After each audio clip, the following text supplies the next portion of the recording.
Καλησπέρα. Σύμφωνα με μία άποψη, είμαστε ό,τι τρώμε. Αν ευσταθεί αυτή η άποψη, τότε είμαστε βενζοϊκό νάτριο, ε110, ε220, ε480, ακριλαμίδια και πολλά άλλα τα οποία δεν γνωρίζουμε.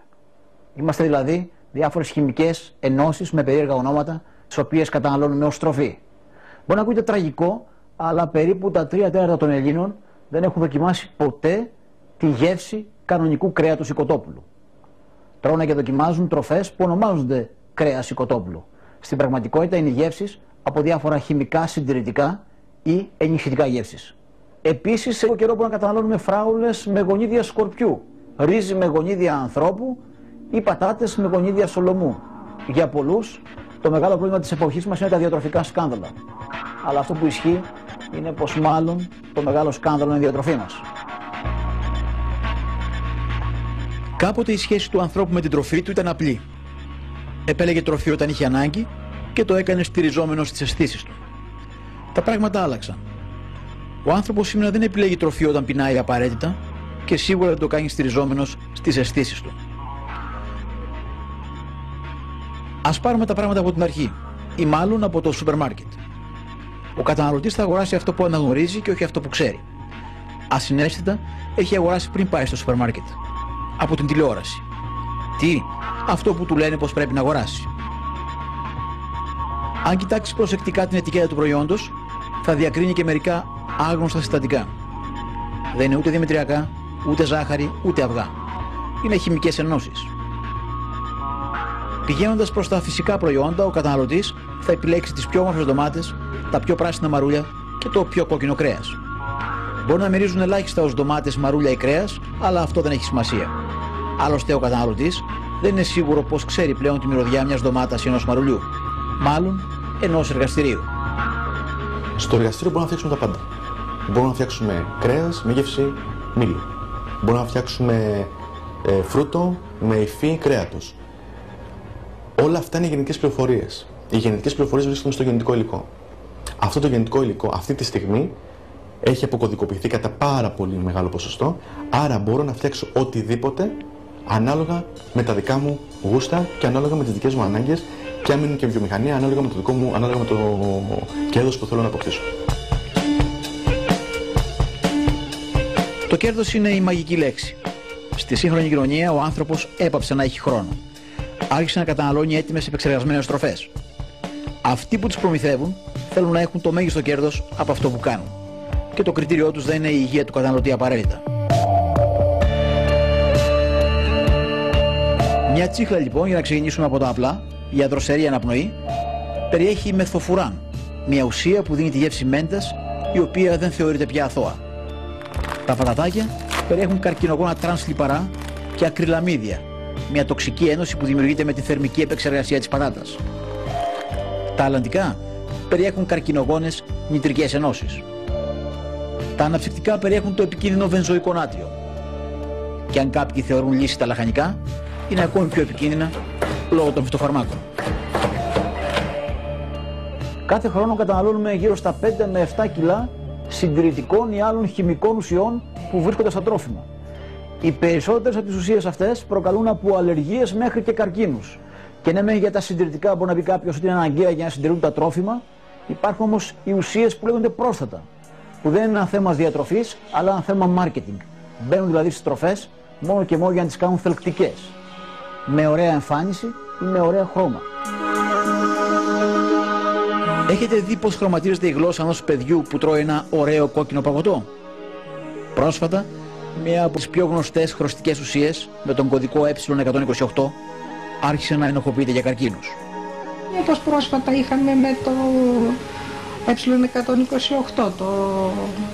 μία χρωστική κόκκινη, που βασικά η έρευνα για αυτήν και μάλιστα οι έρευνες που μιλούσαν για πιθανές βλάβες στα πειραματόζωα και σε μικροβιακά κύτταρα για μεταλλάξεις συγκεκριμένα ξεκίνησαν τη δεκαετία του 70. Και εμείς φτάσαμε τώρα να συζητάμε για την απόσταση, για αυτές τις αζωχρωστικές. Ήταν μια πρόσφατη φασαρία που έγινε για τη χρήση αυτών των χρωστικών στα τρόφιμα.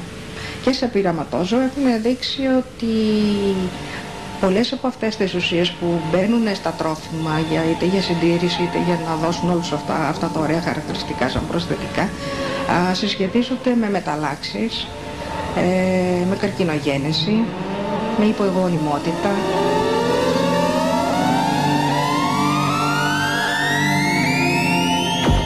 Πάνω από 30 χρόνια οι βιομηχανίες τροφίμου υποστήριζαν πως το ε128, αυτή η χρωστική, όπως και άλλα πρόσθετα, ήταν ασφαλή. Τώρα που οι επιστημονικές μελέτες έχουν δείξει ότι πολλές από τις αλλεργίες και τις νεοπλασίες προήλθαν από το τραπέζι μας, οι ουσίες αυτές έχουν πια καθορίσει τη γεύση και την αισθητική μας. Έχει υπολογιστεί πως αν οι χρωστικές ουσίες δεν έμπαιναν στο κρέας για να το κάνουν να φαίνεται κόκκινο και φρέσκο, η κατανάλωση του κρέατος θα έπεφτε κατά 40%. Οι βιομηχανίες φυσικά προτιμούν να πέσει ο δείκτης υγείας αντί των εσόδων τους. Έχει γίνει και μια ωραία πειραματική δουλειά στην Βρετανία. Σε παιδιά χωρίσανε τα παιδάκια σε δύο ομάδες, βέβαια με την έγκριση των γονιών τους. Στη μία ομάδα δώσανε πορτοκαλάδα που την έστειπαν οι μαμάδες και ήταν από πορτοκάλια. Στην άλλη ομάδα πάλι οι μαμάδες στίβανε χυμό, αλλά μέσα στο χυμό βάζανε κάθε φορά και από ένα γνωστό. Τα παιδάκια που παίρνανε το σκέτο το χυμό πορτοκάλι ήταν μια χαρά παιδιά, χωρίς προβλήματα συμπεριφοράς, μάθησης κλπ. Τα παιδιά όμως που τους προσθέτανε στο χυμό πορτοκάλι συγκεκριμένες ουσίες παρουσίαζαν δυσκολία μάθησης, δυσκολία συγκέντρωσης, δεν μπορούσαν να παραμείνουν ήσυχα, επιθετική συμπεριφορά, και όταν είπαν στις μητέρες μετά να σταματήσουν και να μην βάζουν πλέον αυτά τα προσθετικά μέσα, τα παιδιά σταδιακά άρχισαν η συμπεριφορά τους να αποκαθίσταται και να γίνονται φυσιολογικά παιδάκια.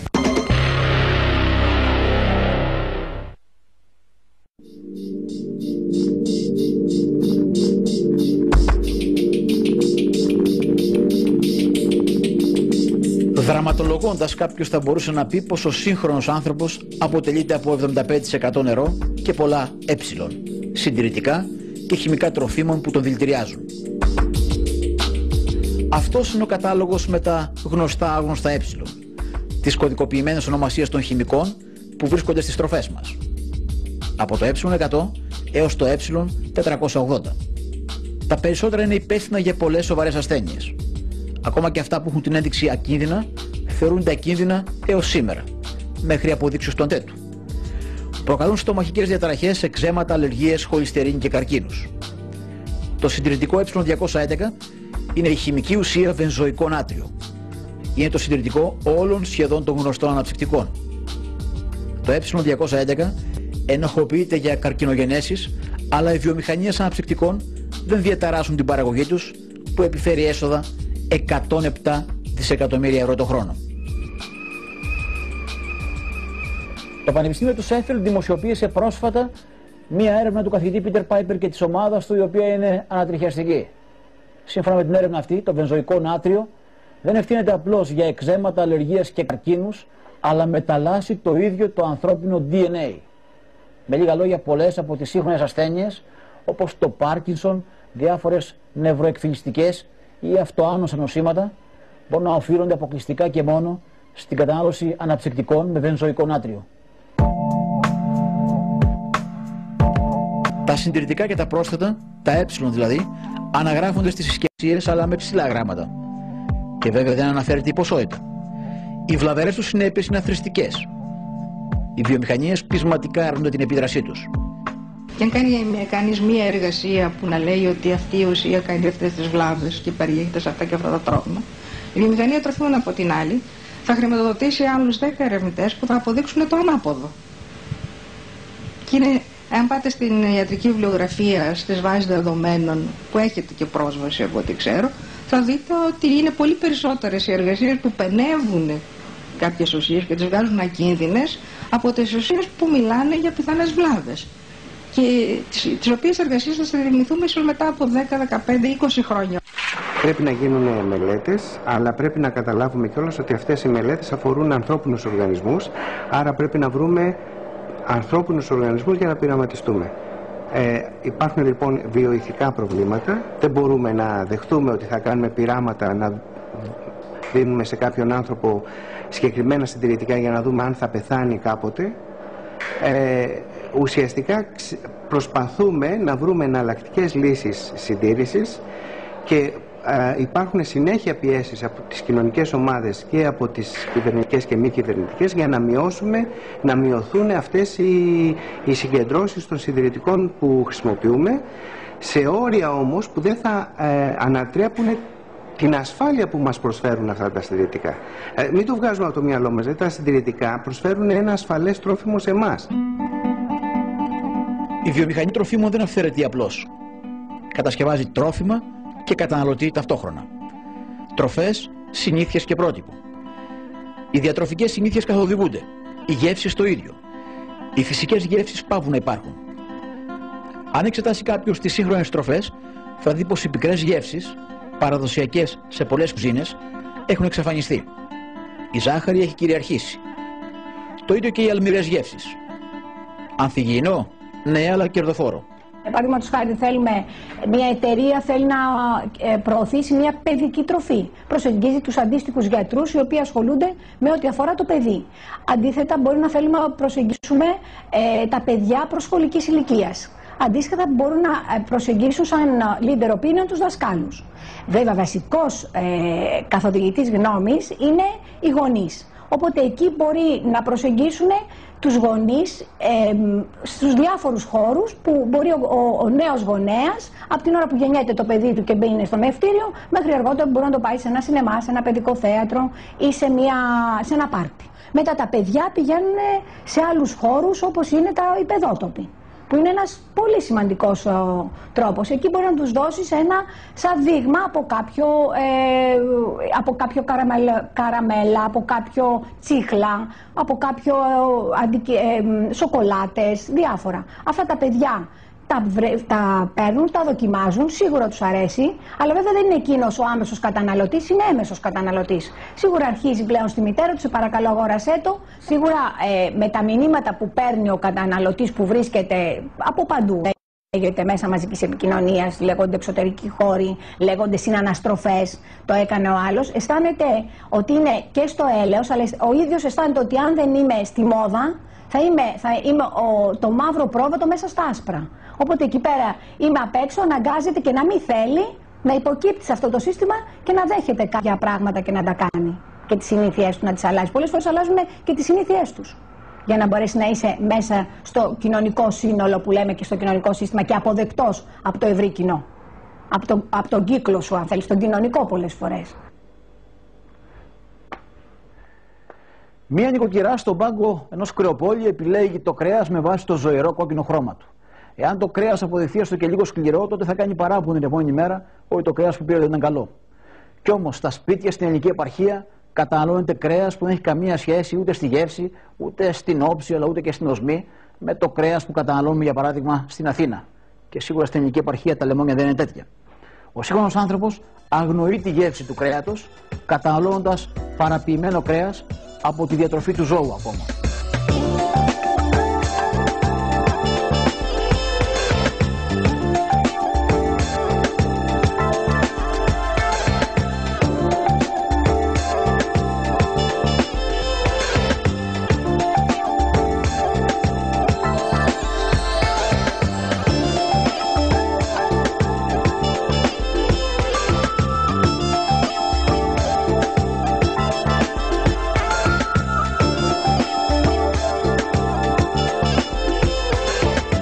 Για το κοτόπουλο. Στην Αμερική κυκλοφορεί ευρέως στην αγορά κοτόπουλα τα οποία έχουν μεγαλώσει μόνο το στήθος τους. Όπως και να σας φαίνεται παράξενο, μεγαλώνει μια κρεατόμαζα η οποία δεν έχει πόδια, έχει πολύ μικρά πόδια, έχει πολύ μικρό κεφάλι και ουσιαστικά μεγαλώνει μόνο το στήθος. Βέβαια το κοτόπουλο δεν κινείται, έτσι. Σε 20 μέρες έχουν ένα μεγάλο στήθος από κοτόπουλο το οποίο βγαίνει στην αγορά σε πολύ καλή τιμή. Οι μεγάλες αλυσίδες fast food έχουν εξελίξει μια διαδικασία κατά την οποία προσπαθούν να φτιάξουν κρέας είτε κοτόπουλου, είτε βοδινό, είτε χοιρινό, χωρίς να υπάρχει ζωντανός οργανισμός. Δηλαδή, φτιάχνουν μια μεγάλη μάζα κυτάρων, η οποία τρέφεται με συγκεκριμένα τρόφιμα που τρέφεται ένα χοιρινό κρέας ή ένα κοτόπουλο. Αυτό το κρέας παίρνει τις διατροφικές αξίες που έχει η τροφή του, χωρίς όμως να υπάρχει ζωντανός οργανισμός. Εγώ δηλαδή σαν μεγάλη εταιρεία θέλω να φτιάξω με πολύ μικρό κόστος, χωρίς να συντηρώ κάποιο ζωντανό οργανισμό, χωρίς να συντηρώ ένα ζωντανό κοτόπουλο, χωρίς να συντηρώ ένα ζωντανό γουρούνι, χωρίς να συντηρώ μια ζωντανή αγελάδα. Προσπαθώ να φτιάξω μάζες κρέατος χωρίς να έχω ζωντανό οργανισμό που να τον εκτρέφω, χωρίς να έχω δηλαδή κόστος.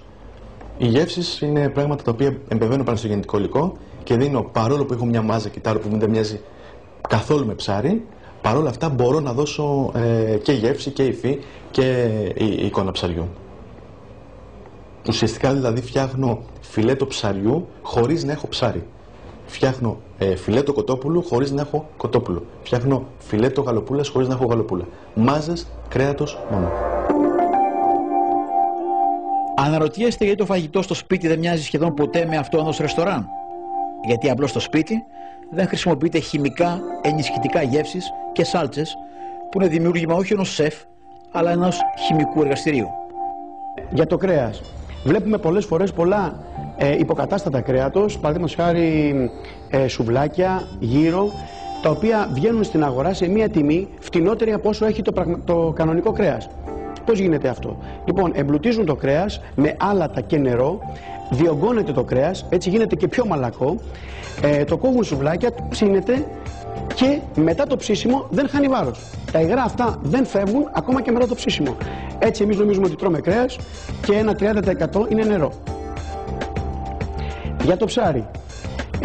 Τα ψάρια, όπως ξέρετε, τα πιο πολλά ψάρια της καλής ποιότητας, το α ψάρι που λέμε, στην αγορά δυστυχώς βγαίνει φορτωμένο συντηρητικά. Και πώς το βλέπουμε αυτό? Αν θα κόψουμε το ψάρι και το κοιτάξουμε πλάγια, ομό εννοώ, το κοιτάμε πλάγια και βλέπουμε ότι κάνει κάποια χρώματα μέσα, σαν το πετρέλαιο. Πώς κάνουν τα κακά ζαμπόνα, να τα κοιτάμε καμιά φορά έτσι. Αυτό είναι όλα τα συντηρητικά που μπαίνουν μέσα στο ψάρι. Αυτό και εγώ στην αγορά προτιμώ τα μικρά ψάρια, το γάβρο, σαρδέλα, τα οποία είναι ψάρια τα οποία σε 1-2 μέρες έχουν τελειώσει. Εδώ όμως πρέπει να πω ότι στο παρελθόν χρησιμοποιούνται στη διατροφή των ζώων και άλλα προσθετικά, όπως λέμε, που μπορεί να ήταν αντιβιωτικά ή αυξητικές ουσίες δηλαδή, οι οποίες τροποποιούσαν το μεταβολισμό και το ζώο έβαζε περισσότερη σάρκα ή γενικότερα αναπτύσσεται γρηγορότερα.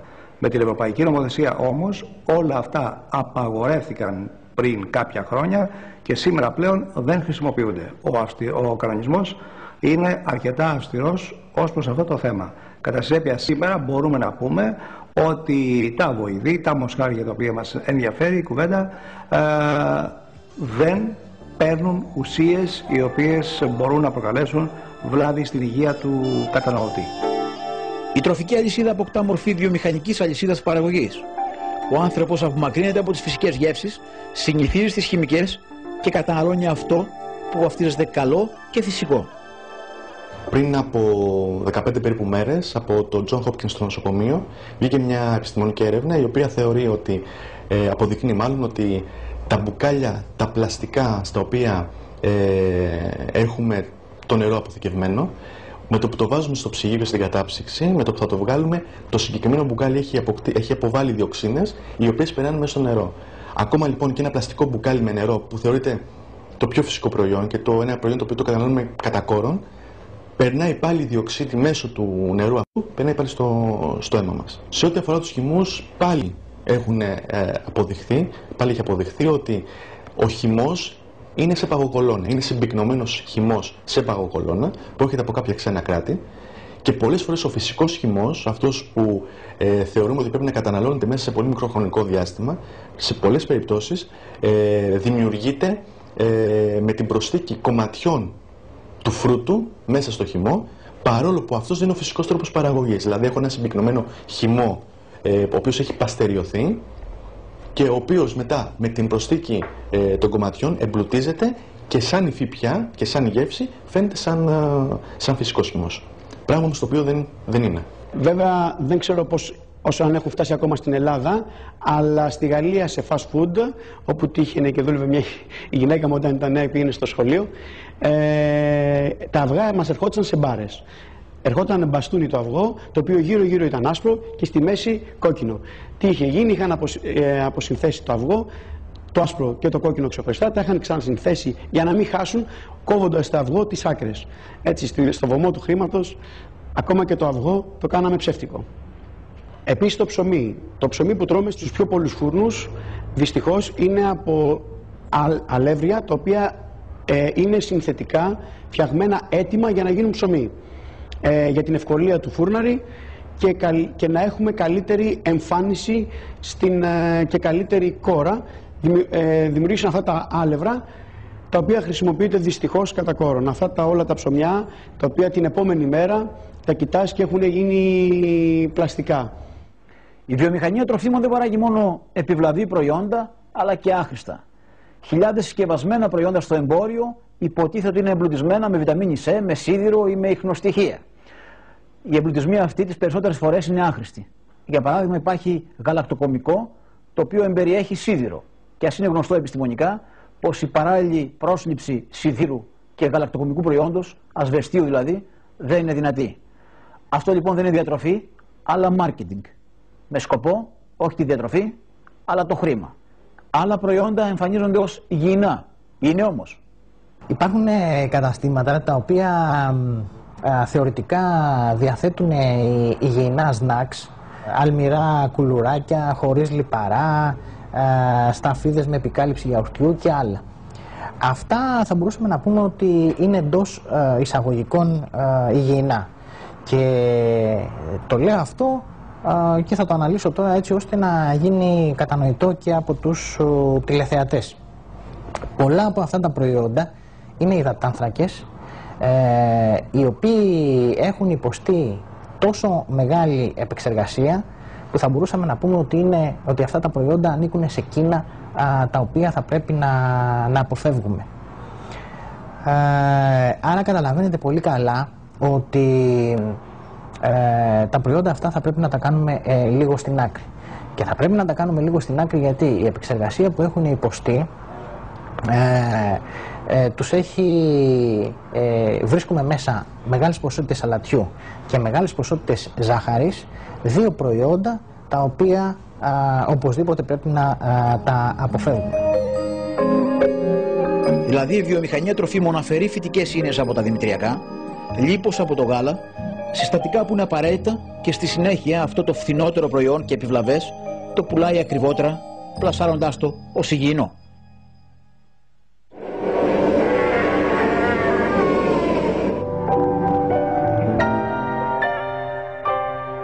Αυτές οι συγκλονιστικές εικόνες βασανισμένων ζώων δεν αναδεικνύουν μόνο ένα ηθικό πρόβλημα, αλλά και ένα διατροφικό. Η πλειοψηφία των ζώων που καταναλώνει ο σύγχρονος άνθρωπος ζουν σε άθλιες συνθήκες.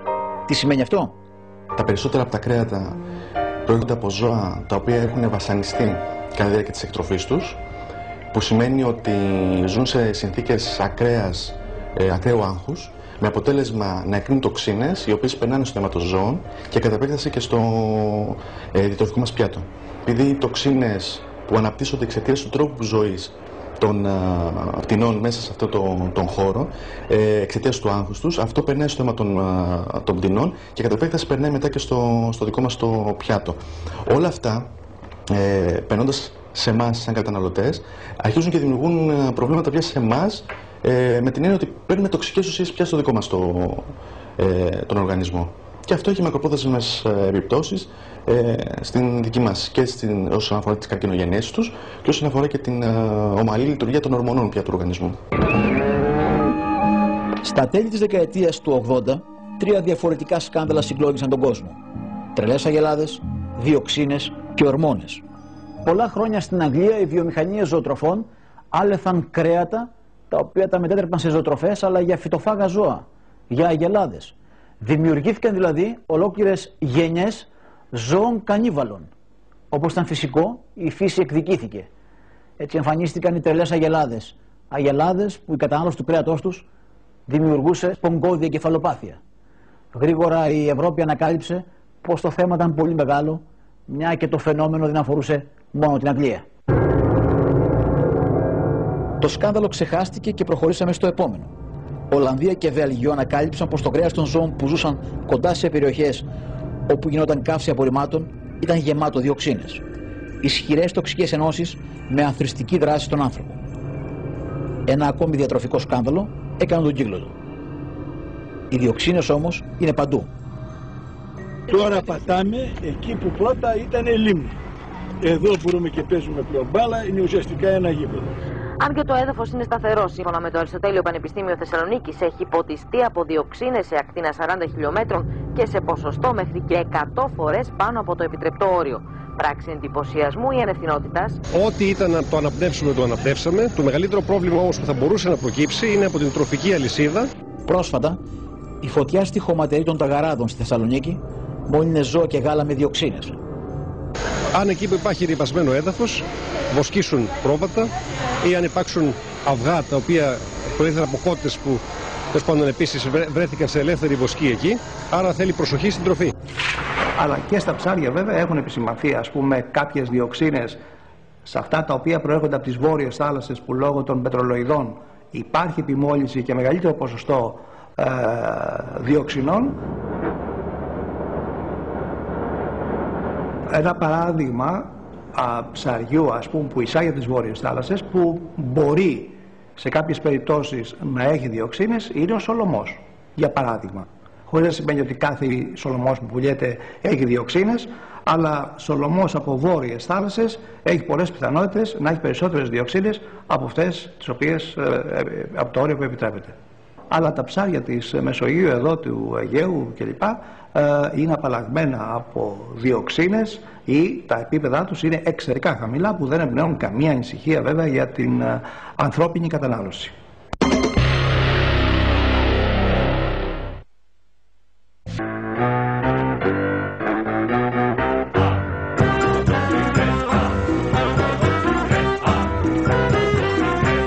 Διοξίνες, ορμόνες, συντηρητικά, αντιβιωτικά, πρόσθετα. Δηλητήρια που μας δηλητηριάζουν αργά. Μόνο στις ΗΠΑ πεθαίνουν 500.000 άνθρωποι από καρκίνο κάθε χρόνο. Κοιτάμε γύρω μας και βγάζουμε το ίδιο συμπέρασμα. Οι άνθρωποι πεθαίνουν όλο και πιο συχνά από καρκίνους και νέες ασθένειες. Κάποτε ο άνθρωπος σκότωνε το θύραμά του για να τραφεί. Σήμερα δυστυχώς σκοτώνεται από αυτό που τρώει.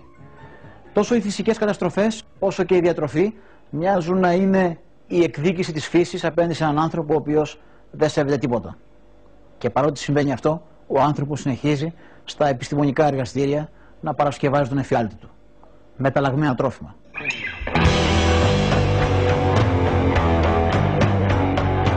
Τα γενετικά τροποποιημένα είδη δημιουργούνται από την προσθήκη ή την αφαίρεση κονιδίων από ένα είδος. Η επέμβαση αυτή γίνεται για να αποκτήσουν βολικές για τον άνθρωπο ιδιότητες. Τετράγωνες ντομάτες που στιβάζονται εύκολα, μπριζόλες με μυρωδιά λεμονιού, καλαμπόκι που βγάζει μόνο του μια εντομοκτώνα ουσία, πατάτες που είναι από μόνες τους κοκκινιστές αφού είναι διασταύρωση ντομάτας με πατάτα. Όλα αυτά σίγουρα είναι ένα επιστημονικό επίτευγμα. Πρέπει να είναι και τροφή μας. Οι μεταλλαγμένοι οργανισμοί είναι οργανισμοί που δεν υπάρχουν στη φύση, παράγονται σε εργαστήρια. Εξάγουμε γονίδια από έναν οργανισμό για να τα εισάγουμε σε έναν άλλον. Με αποτέλεσμα να έχουμε διασταυρώσεις οργανισμών που δεν προβλέπονται στο φυσικό σύστημα. Παραδείγματος χάρη διασταυρώσεις σκορπιού με φράουλα. Αυτό σαν Greenpeace μας προβληματίζει και μας ανησυχεί, γι' αυτό και λέμε όχι στα μεταλλαγμένα, διότι στην ουσία αλλάζουμε την ίδια τη δομή της φύσης. Δεν έχουμε καμία αντίρρηση και δεν έχουμε κανένα πρόβλημα με τη γενετική μηχανική, αρκεί να παραμένει κλεισμένη στα εργαστήρια. Θεωρούμε τους μεταλλαγμένους οργανισμούς και δεν έχουμε κανένα πρόβλημα με τη γενετική μηχανική, αρκεί να παραμένει κλεισμένη στα εργαστήρια. Θεωρούμε τους μεταλλαγμένους οργανισμούς πείραμα και δεν θέλουμε να είμαστε εμείς το πειραματόζωο, ούτε σαν καταναλωτές, ούτε σαν πλανήτης.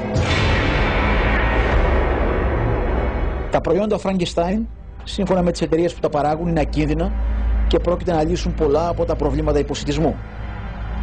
Την επικινδυνότητά τους θα την αποδείξουμε με τη ζωή ή με το θάνατό μας πάνω στον πλανήτη. Όσο για τον υποσιτισμό, δεν δημιουργείται γιατί δεν φτάνει η τροφή στη γη, αλλά γιατί έτσι καταμερίζεται ο πλούτος. Αυτή τη στιγμή η γενετική μηχανική μπορεί να φτιάξει οποιοδήποτε τρόφιμο, με οποιοδήποτε σχήμα, με οποιαδήποτε υφή, με οποιοδήποτε χρώμα, με οποιαδήποτε γεύση.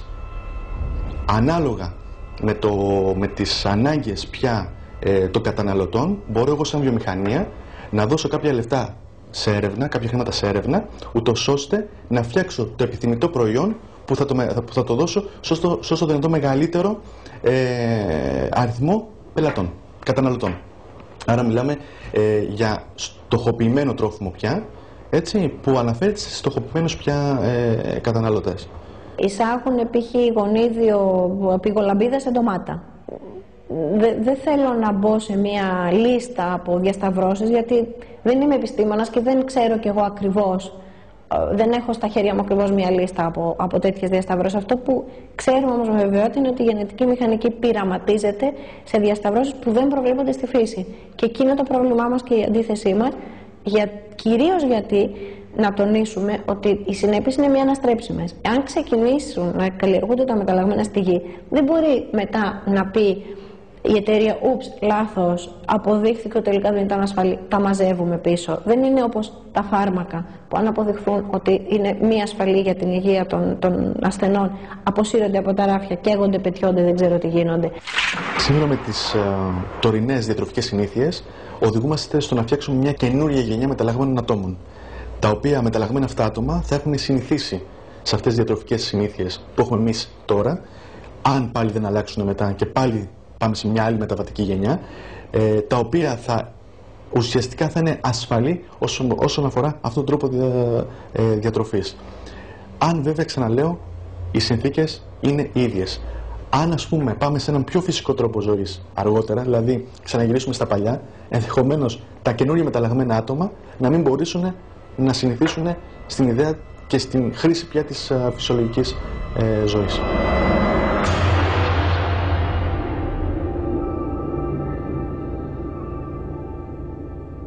Στο εργαστήριο έχουν δημιουργηθεί διάφορες ράτσες ζώων και φυτών. Γονίδια από κάποιο ζώο μπαίνουν στα φυτά και αντίστροφα προκειμένου να δημιουργηθούν βολικά και ανθεκτικά είδη. Έχει δημιουργηθεί ρύζι με γονίδια ανθρώπου, πολύ ανθεκτικές φράουλες με γονίδια από ανθεκτικό σκορπιό και ντομάτα με γονίδια από κοτόπουλο. Ήδη η Φίλιος καταναλώνει 4 μεταλλαγμένα φυτά, δημητριακά κυρίως. Τα δύο πιο διαδεδομένα είναι το μεταλλαγμένο καλαμπόκι και η μεταλλαγμένη σόγια.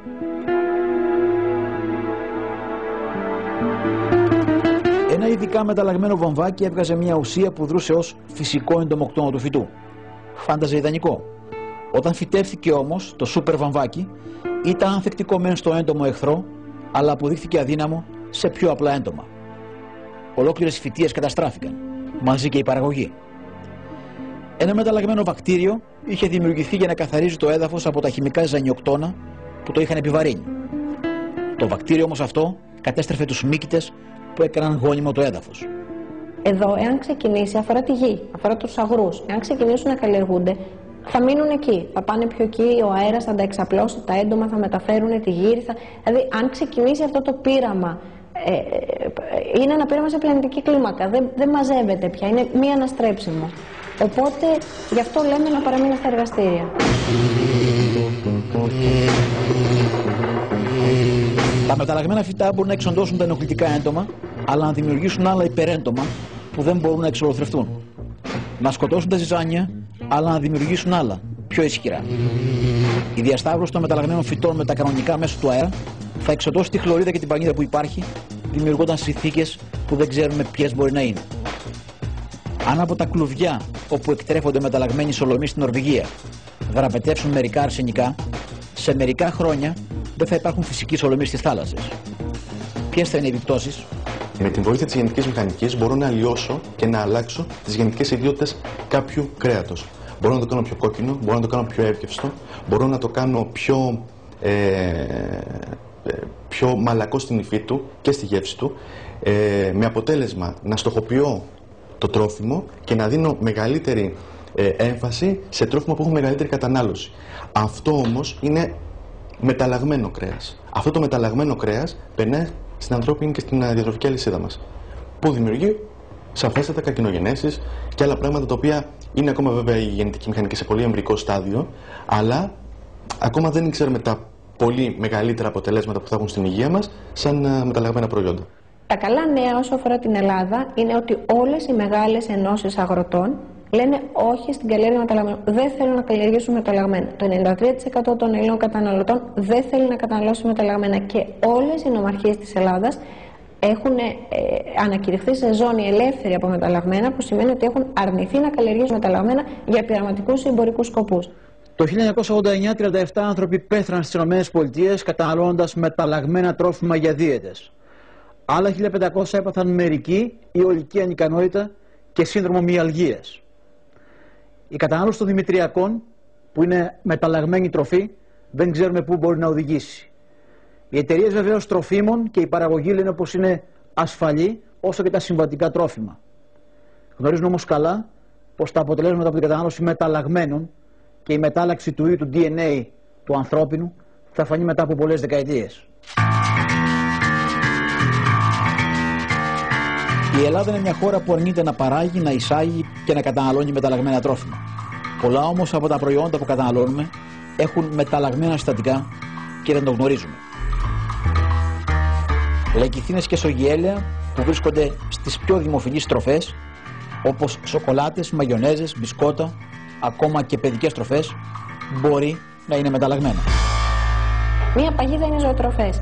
Μία παγίδα για να φτάσουν τα μεταλλαγμένα στο πιάτο μας είναι μέσω ζωοτροφών. Διότι η αλυσίδα είναι ως εξής. Αγοράζουν μεταλλαγμένη σόγια ή μη μεταλλαγμένη. Την πουλάνε στους κτηνοτρόφους ή στις εταιρείες που έχουν δικές τους μονάδες εκτροφής ζώων. Τα ζώα τρώνε τη μεταλλαγμένη σόγια. Από το γάλα τους παράγονται προϊόντα. Δεν είναι δυνατόν να μην περνάει αυτό το πράγμα και να μην φτάνει στο πιάτο των καταναλωτών. Και τέλος πάντων, δεν θέλουμε να είμαστε εμείς τα πειραματόζωα για να αποδειχθεί αν περνάει ή δεν περνάει. Μπορούν τα ζώα να τρώνε μόνο καθαρή σόγια, έτσι ώστε να είμαστε σίγουροι ότι τα αποτελέσματα και αυτό που παράγουν είναι μόνο καθαρό? Γίνεται να μην γίνεται αυτό το πείραμα πάνω στα δικά μας πιάτα? Γίνεται να μην βγουν τα αποτελέσματα και να μας πούνε μετά, με συγχωρείτε, συγγνώμη, όλα αυτά τα χρόνια καταναλώνατε μεταλλαγμένα χωρίς να το ξέρετε, δοκιμάζαμε, αποτύχαμε, το μαζεύουμε πίσω? Και μια μιλάμε αυτή την εποχή για πολλά βιβλία. Εγώ θα ήθελα να δείξω και το βιβλίο της βιολογίας, το οποίο στην τρίτη γυμνασίου, σε μια σελίδα 200 και κάτι, δεν θυμάμαι, αναφέρει μέσα για την ντομάτα και για τα μεταλλαγμένα. Λέει λοιπόν ότι τα μεταλλαγμένα δεν είναι κακά για τον οργανισμό. Βέβαια δεν μπορούμε να πούμε ότι είναι καλά ή είναι κακά, είναι κάτι που δεν το ξέρουμε, πάντως είμαστε επιφυλακτικοί. Έδειχνε στα παιδιά να συγκρίνουν δύο ντομάτες, μία ντομάτα άσχημη, η οποία ήταν ντομάτα κανονική, και μια ντομάτα συμβατική που λέμε, γεμάτη χημικά, η οποία ήταν πολύ όμορφη, και πρότεινε τα παιδιά στο να παίρνουν την ντομάτα τη συμβατική. Λοιπόν, εγώ είμαι όχι μόνο αντίθετος με το βιβλίο και όλη αυτή τη ιστορία, άλλωστε και στην Ελλάδα είναι απαγορευμένα τα μεταλλαγμένα, γιατί το βιβλίο να λέει το αντίθετο.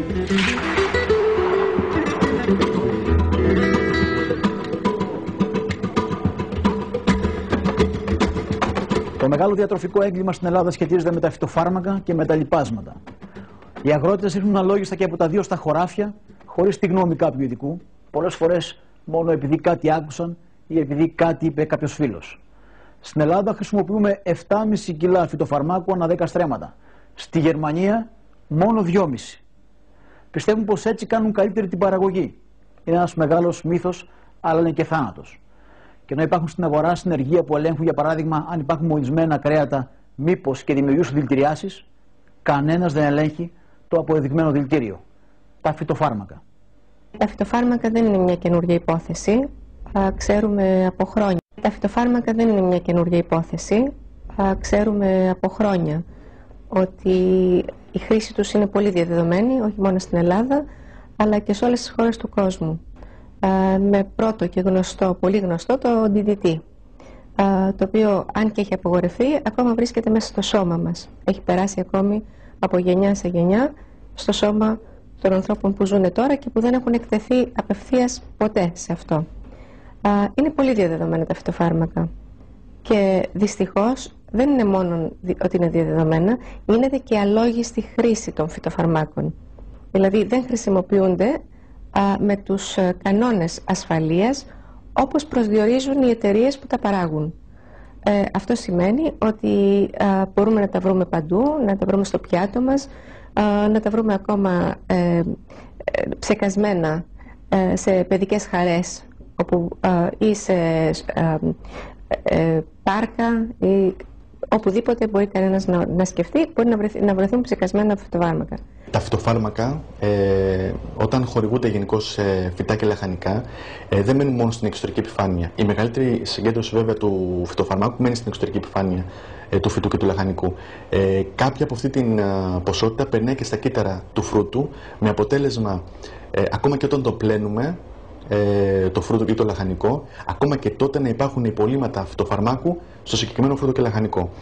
Έχει υποθεί σε συνέδρια, επιστημονικά δηλαδή τεκμηριωμένο, ότι τα συγκεκριμένα αυτά φυτοφάρμακα μπλοκάρουν αντρικές ορμόνες, με αποτέλεσμα να δημιουργούν μια παραφύση εικόνα άντρα, δηλαδή ουσιαστικά έναν μεταλλαγμένο άντρα, έναν άντρα ο οποίος δεν έχει τα κλασικά αρσενικά χαρακτηριστικά που έχει ορίσει η φύση σαν αρσενικό πρότυπο.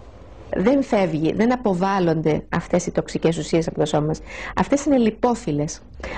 Τους αρέσει να ενώνονται, έχουν την προδιάθεση να ενώνονται με το λιπόδι ιστό και να κάθονται στο λιπόδι ιστό. Με αποτέλεσμα να βγαίνουν ακόμη και από το γάλα της μητέρας. Σαν ενωμένες ουσίες με το γάλα, το μητρικό γάλα, να περνάνε έτσι με άλλον έναν τρόπο στο παιδί. Αυτές λοιπόν οι χημικές ουσίες αθρίζονται εσωτερικά και έτσι όλοι έχουμε ένα φορτίο. Και είναι γεγονός ότι όλοι μας έχουμε ένα φορτίο. Τώρα, ποιος θα αρρωστήσει, ποιος θα εκδηλώσει την ασθένεια, αυτό δεν μπορεί να το πει κανένας. Εάν δεν πεθάνουμε από τα συντηρητικά, μπορεί να πεθάνουμε από τα μεταλλαγμένα ή από τις διοξίνες ή το βεζοϊκό νάτριο ή τα λιπάσματα ή ίσως από φυτοφάρμακα.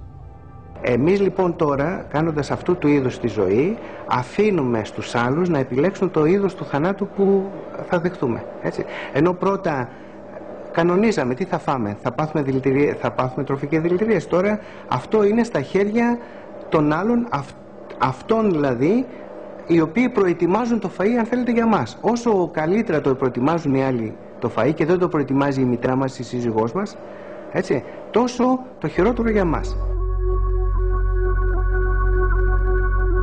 Η διατροφική βιομηχανία είναι η μεγαλύτερη στον κόσμο και βέβαια δεν θα κλείσει ποτέ. Ο άνθρωπος δεν γίνεται να μην τρώει. Επίσης δεν γίνεται να πει προσέχω. Δεν είναι αυτός που κανονίζει πια το τι έχει το πιάτο. Δεν κανονίζει ούτε ποιες γεύσεις θα επιλέξει. Συνηθίζει στις τεχνητές γεύσεις που το δημιουργούν. Εγώ θέλω να πω στον κόσμο ότι θα πρέπει να πηγαίνει στην αγορά, να κοιτάει τα προϊόντα, όποιο προϊόν βρει που δεν έχει καλή εμφάνιση, όποιο προϊόν βρει που είναι χτυπημένο από μυγάκια, από σκουλικάκια ή από οτιδήποτε άλλο, αυτό το προϊόν να είναι σίγουρος ότι είναι καλύτερο από αυτό το προϊόν που βλέπει σαν ψεύτικο. Άλλωστε και μια φορά όταν είχα πάει στην Αμερική, στη Νέα Υόρκη, στη Σχολή Τουριστικών Επαγγελμάτων για μια επίδειξη της κρετικής κουζίνας, όλα τους τα προϊόντα ήταν ψεύτικα. Είχα δει τέλεια ντομάτα, ένα τέλειο μπατζάρι άσπρο κάτω σαν χιόνι, πάνω κατά πράσινο. Τρώγοντας λοιπόν το βράδυ, την άλλη μέρα στη διάλεξη τους είπα ότι χθες το βράδυ που τρώγαμε, αν είχαμε κλειστά τα μάτια μας, δεν θα ξέραμε τι είχαμε φάει. Το φασολάκι είχε την ίδια γεύση, ουδέτερη, με το σπαράγγι, με την αγκινάρα, με το αγκούρι.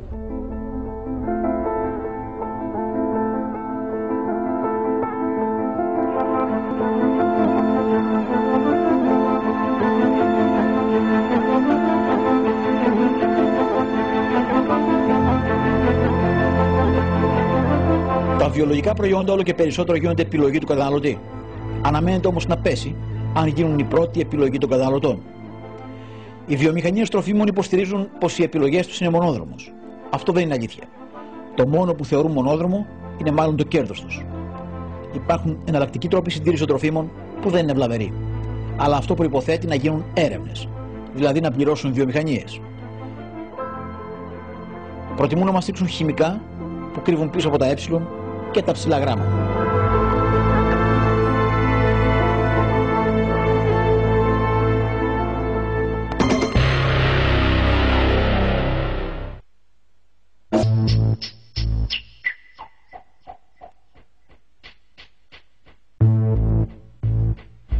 Εδώ βλέπετε μία συσκευασία που έχουμε δημιουργήσει στο Γεωγονικό Πανεπιστήμιο και αφορά την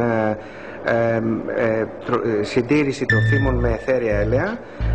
Εδώ είναι ο κλασικός τρόπος συντήρησης των τροφίμων με τροποποιημένες ατμόσφαιρες. Είναι μια συσκευασία που χρησιμοποιούν στο εξωτερικό ως επιτοπλίστων. Εμείς έχουμε προσθέσει ένα βαμβακάκι και ένα χαρτάκι το οποίο έχει εμποτιστεί σε εθέρεο έλαιο και αυτό δημιουργεί μια επιπρόσθετη ατμόσφαιρα η οποία παρεμποδίζει τους μικροοργανισμούς, κρατώντας επίσης το χρώμα σε ένα εξαιρετικά επιθυμητό επίπεδο. Πάρα πολύ καλό επίπεδο να είναι ελκυστικό στον καταναλωτή. Αυτή λοιπόν είναι μια εναλλακτική προσέγγιση για τη συντήρηση που γίνεται ώστε να απομακρυνθούν τα συντηρητικά τα οποία στην προηγούμενη συζήτηση είχαμε πει ότι έχουν δαιμονοποιηθεί από τους καταναλωτές χωρίς αυτό πάντοτε να είναι σωστό. Αυτό που λέμε εμείς για να νιώθουν ασφαλέστεροι οι καταναλωτές και να είναι ασφαλέστεροι σε αυτά που τρώνε είναι να προτιμούν τα βιολογικά προϊόντα. Προφανώς δεν θα παραμείνουν πάντα νέοι και όμορφοι τρώγοντας βιολογικά προϊόντα. Αυτό όμως που εξασφαλίζουν είναι λιγότερα φυτοφάρμακα, λιγότερα ή και καθόλου μεταλλαγμένα. Και αυτό που μου αρέσει να λέω είναι για την ζώνη. Φορώντας ζώνη οδηγοί δεν εξασφαλίζουν ότι δεν θα πεθάνουν ή δεν θα τραυματιστούν σοβαρά σε περίπτωση ατυχήματος. Μειώνουν όμως τις πιθανότητες. Πολλοί κατηγορούν την επιστήμη, αλλά βεβαίως να την κατηγορούν, αλλά έχει προέλθει, έχει γίνει ως αποτέλεσμα αυτής της πίεσης. Όπως τώρα πιέζουν οι κοινωνικές ομάδες και λένε όχι συντηρητικά, έτσι παλιότερα πιέζανε και λέγανε ότι θέλουμε αλλαντικό οποιαδήποτε στιγμή της ζωής μας. Ή θέλουμε μήλο εκτός εποχής.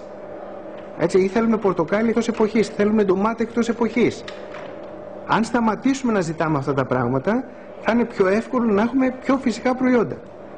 Αν δεχθούμε, παραδείγματος χάρη, την ντομάτα μπορούμε να την γευτούμε ένα συγκεκριμένο χρονική διάρκεια του έτους, δεν υπάρχει λόγος ούτε να συντηρούμε, ούτε να έχουμε θερμοκήπιο, ούτε να εκβιάζουμε, αν θέλετε, τη φύση. Όλα αυτά γίνεται γιατί και οι καταναλωτές πρέπει να συνειδητοποιήσουν τι θέλουν να κάνουν. Οι καταναλωτές είμαστε και εμείς. Είμαστε οι πολίτες. Τι θέλουμε? Θέλουμε μια πιο φυσική ζωή. Να την κάνουμε όλοι μαζί. Αλλά όχι να κατηγορούμε αυτό που πρώτα επιδιώκαμε.